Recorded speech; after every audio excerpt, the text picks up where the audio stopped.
আসসালামু আলাইকুম রহমতুল্লাহি বরকাতুহু। তো আজ আমি বেগুন পোড়াচ্ছি। বেগুনের ভেতরে রসুন দিয়ে দিয়েছি আর টমেটোর পোড়াচ্ছি। এটা ছানা করব। এখানে একটা কাঁচা লঙ্কা নিয়েছি, পেঁয়াজটা কেটে ধুয়ে নিয়েছি। এই বেগুনটা পোড়ানো হয়ে গেছে। এই পানিটাই আমি ভালো করে পরিষ্কার করে নেব।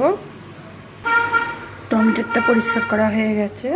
এই দেখুন বেগুনটা এরকম করে এইগুলো ফেলে দিতে হবে, দিয়ে পরিষ্কার করে নিচ্ছি। দেখুন বেগুনটা পরিষ্কার করে নিয়েছি, এইটাও বাদ দেব।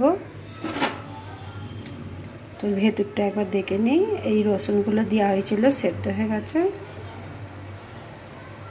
তো ভালো করে একটু পরিষ্কার করে দেখে নিই পোকা আছে কি। তো ভালো করে দেখে নিয়েছি। এইটা ফেলে দিচ্ছে, দিয়ে রসুনগুলো চটকে নেব। অল্প একটু নুন দিয়ে দিচ্ছি, দিয়ে এটা চটকে নেব। কাঁচা লঙ্কা, রসুন, পেঁয়াজ এরকম করে চটকে নিয়েছি নুন দিয়ে।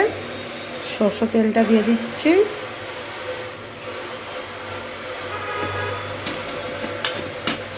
সরষের তেলটা দিয়ে চটকে নেব ভালো করে। তারপরে এই বেগুনগুলো সব দিয়ে দেবো।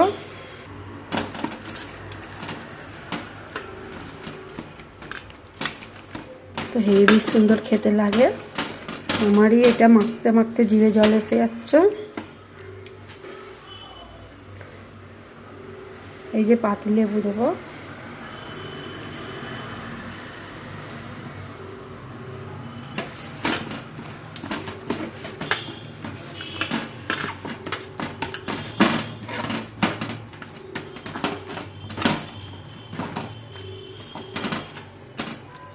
ছানাটা রেডি। তো লাস্টে ধনে পাতাটা দিয়ে দিচ্ছি, দিয়ে আবারও মেখে নেব। ভালো লাগলে সাবস্ক্রাইব, লাইক, কমেন্ট করবে। Heavy taste. এই দিয়ে ভাত উঠে যাবে।